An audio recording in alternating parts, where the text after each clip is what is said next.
जम्मू कश्मीर के कुलगाम में सुरक्षा बलों को बड़ी कामयाबी। लश्कर के आतंकी मॉड्यूल का किया पर्दाफाश। भारी मात्रा में हथियार के साथ 4 आतंकी गिरफ्तार। जम्मू कश्मीर के राजौरी से सेना ने संदिग्ध शख्स को हिरासत में लिया। मानसिक रूप से विक्षिप्त बताया जा रहा है शख्स। सेना के अधिकारी कर रहे हैं पूछताछ। छत्तीसगढ़ के कांकेर में पुलिस और नक्सलियों के बीच मुठभेड़। कोयलीबेड़ा गांव में पुलिस की जवाबी कार्रवाई में 3 नक्सली ढेर। पंजाब के जालंधर में हथियार तस्करी गिरोह का पर्दाफाश। पुलिस ने 3 लोगों को गिरफ्तार किया है। आरोपियों के पास से कई हथियार बरामद। दिल्ली से सीमे का सक्रिय सदस्य हनीफ शेख गिरफ्तार। 2001 में दर्ज यूएपीए और राजद्रोह के मामलों में था वांछित। दिल्ली पुलिस ने किया भंडाफोड़। यूपी पुलिस भर्ती परीक्षा लीक पेपर मामले में बड़े एक्शन की तैयारी में है एसटीएफ। सूत्रों से खबर, एसटीएफ ने तैयार की आरोपी की लिस्ट। सभी का नेटवर्क खंगाल रही है टीम। अमृत भारत स्टेशन योजना के तहत प्रधानमंत्री नरेंद्र मोदी आज देश के 553 रेलवे स्टेशनों के पुनर्निर्माण का शिलान्यास रखेंगे। 27 राज्यों और केंद्र शासित प्रदेशों में स्टेशनों का 19,000 करोड़ की लागत से होगा कायाकल्प। दोपहर 12:30 बजे वीडियो कॉन्फ्रेंसिंग के जरिए राष्ट्र को समर्पित करेंगे प्रधानमंत्री। यूपी में गोमती नगर स्टेशन का प्रधानमंत्री नरेंद्र मोदी करेंगे उद्घाटन, जिसे करीब 385 करोड़ रुपए की लागत से पुनर्विकसित किया गया। प्रधानमंत्री मोदी आज भारत टेक्स 2024 का उद्घाटन करेंगे। भारत को वैश्विक वस्त्र महाशक्ति बनाना कार्यक्रम का है लक्ष्य। दिल्ली के भारत मंडपम में होगा कार्यक्रम। लोकसभा चुनाव के लिए बीजेपी की रथ यात्रा का आगाज आज। पार्टी अध्यक्ष जेपी नड्डा रथ को हरी झंडी दिखाकर करेंगे रवाना। सरकार की उपलब्धियों तक को लोगों तक पहुंचाया जाएगा।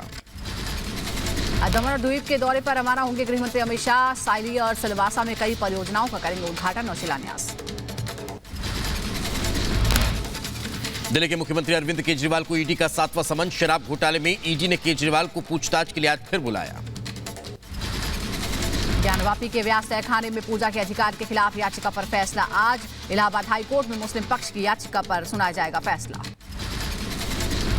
सुप्रीम कोर्ट आज संजय सिंह की जमानत याचिका पर करेगा सुनवाई। दिल्ली हाईकोर्ट के जमानत देने से इनकार करने के फैसले को दी गई है चुनौती। यूपी की मथुरा में सांसद हेमा मालिनी का बड़ा बयान। कहा अयोध्या से राम मंदिर बन चुका है और अब मथुरा में भी भव्य मंदिर का निर्माण होगा। अगर मैं एक बार फिर मथुरा से जीती तो मथुरा में एक एयरपोर्ट का निर्माण भी होगा। उत्तराखंड के मुख्यमंत्री पुष्कर सिंह धामी ने कैबिनेट मंत्रियों के साथ थिएटर में देखी फिल्म आर्टिकल 370। जम्मू कश्मीर पर बनी इस फिल्म की चर्चा कुछ दिन पहले प्रधानमंत्री नरेंद्र मोदी ने अपने भाषण में की थी। उत्तराखंड विधानसभा के बजट सत्र की आज से होगी शुरुआत। सुबह 11 बजे से शुरू होगी सदन की कार्यवाही। वित्त मंत्री प्रेमचंद अग्रवाल पेश करेंगे बजट। मुख्यमंत्री योगी आज अडानी डिफेंस की कानपुर फैक्ट्री का करेंगे उद्घाटन। मेक इन इंडिया के तहत बनेंगे ड्रोन, हेलीकॉप्टर और मिसाइल। 1500 करोड़ की लागत से तैयार हुई है फैक्ट्री। और इंडिया मुस्लिम जमात के अध्यक्ष मौलाना मुफ्ती शहाबुद्दीन की अपील। कहा पीएम मोदी का विरोध न करे, सकारात्मक सोच के साथ आगे बढ़े। आचार्य प्रमोद कृष्णम का विपक्षी नेताओं पर निशाना। कहा अपने पूर्वजों की मेहनत से खड़ी की पार्टी को मिटा रखेंगे। बसपा और सपा के कई और नेता जल्द देंगे इस्तीफा। बहुजन समाज पार्टी के अभी और कई सांसद इस्तीफा देंगे। समाजवादी पार्टी के भी कई सांसद इस्तीफा दे सकते हैं। डूबते हुए जहाज पर कोई रुकना नहीं चाहता। फिरोजाबाद में पर्यटन मंत्री जयवीर सिंह ने कांग्रेस पर साधा निशाना। बोले राहुल गांधी विदेश में देश की छवि धूमिल करने का काम करते हैं। अपने देश को कम आंकना, अपने देश के बारे में परसेप्शन खराब करना, ये पहले भी राहुल जी विदेश की धरती पे कर चुके हैं। जो मैं समझता हूँ देश के लोग, देश सेवा कभी बर्दाश्त करने वाले। मुजफ्फरनगर में लोक दल के राष्ट्रीय महासचिव विजेंद्र सिंह ने विजय संकल्प रैली में शिरकत की। सरकार पर किसानों की अनदेखी का आरोप भी लगाया। जीतन मांझी का तेजस्वी यादव पर पलटवार। बोले वो राजनीतिक मूर्खता वाले बयान दे रहे हैं। बजट सेशन में नहीं होता कैबिनेट का विस्तार। बजट सेशन चल रहा है। बजट सेशन में नॉर्मली मंत्रिमंडल का विस्तार नहीं होता है। काहे को घबरा रहे हैं। गुजरात से प्रधानमंत्री नरेंद्र मोदी ने दिया देश को 5 एम्स की सौगात। 52,000 करोड़ से ज्यादा की विकास परियोजनाओं का भी उद्घाटन और शिलान्यास किया। प्रधानमंत्री ने राजकोट में गुजरात के पहले एम्स की सौगात दी। पीएम ने 750 बेड वाले राजकोट के एम्स का निरीक्षण भी किया। राजकोट से पीएम मोदी ने कांग्रेस पर साधा निशाना, कहा 7 दशकों में देश में सिर्फ 7 एम्स की मंजूरी मिली। अपने गढ़ रायबरेली में भी कांग्रेस ने सिर्फ राजनीति की। आजादी के 50 सालों तक देश में सिर्फ एक एम्स था और वो भी दिल्ली में।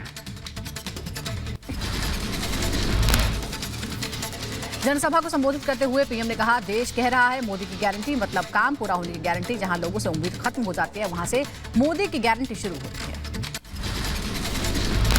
प्रधानमंत्री ने राजकोट से फिर भरी अब की बार 400 पार की हुंकार, कहा देश तीसरी बार एनडीए सरकार को आशीर्वाद दे रहा है, मोदी सरकार पर विश्वास कर रहा है।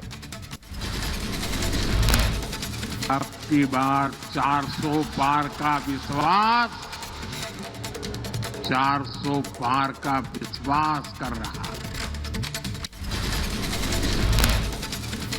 पीएम मोदी ने राजकोट से अपने राजनीतिक करियर की शुरुआत को भी याद किया। 22 साल पहले 24 फरवरी को राजकोट से पहली बार बना था विधायक और 25 फरवरी को ही ली थी शपथ। पीएम ने समंदर में डूबी पुरानी द्वारिका के दर्शन को बताया सौभाग्य, कहा पुरानी द्वारिका नगरी को स्पर्श कर मैं धन्य हुआ। आज मेरा सौभाग्य था कि मैं समुद्र के भीतर जाकर श्री कृष्ण वाली द्वारिका उसके दर्शन करने का मुझे सौभाग्य मिला। पीएम मोदी ने सूर्य घर योजना के तहत मुफ्त बिजली का ऐलान भी किया। पीएम सूर्य घर योजना से जुड़ने वाले घरों को 300 यूनिट बिजली मुफ्त मिलेगी या बाकी बिजली सरकार खरीदेगी।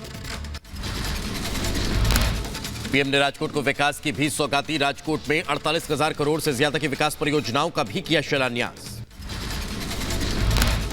प्रधानमंत्री मोदी ने राजकोट में किया मेगा रोड शो। सड़क के दोनों ओर दिखी भारी भीड़। समर्थकों ने प्रधानमंत्री मोदी पर फूलों की बारिश की, जोरदार स्वागत किया।